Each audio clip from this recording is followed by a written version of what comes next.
Master இவளுக்கு கொடுக்குற 3000 ரூபாய் சம்பளம் தாடி ஒட்டி எடுக்கிறதுக்கு சரியா போயிருப்பா. அட பாவி, கிழவனா வேஷம் போட்டிருக்கான். எதுக்கு? நம்ம மாட்டிக்கினா 1 வருஷம், இவன் மாட்டிக்கினான்னா 5 வருஷம். மாமு, நீ நம்ம கையில செமையா மாட்டிக்கணுமா? வா.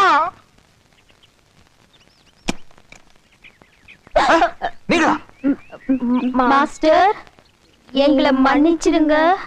நாங்க உங்களை பத்தி அத்தை கிட்ட தப்பா சொல்லிட்டோம். ப்ளீஸ். எதுக்கு ப்ளீஸ்னு பெரிய பெரிய வார்த்தைகளா சொல்றீங்க? நீங்க 2 பேரும் குழந்தைங்க மாதிரி. உங்களை மன்னிக்கிறதுக்கு நான் யாரு? அச்சுச்சோ, உங்களை மன்னிக்கிறதுக்கு நான் யாருமா? அச்சுச்சோ அச்சுச்சோ. மாஸ்டர், மன்னிச்சிட்டு போதும்.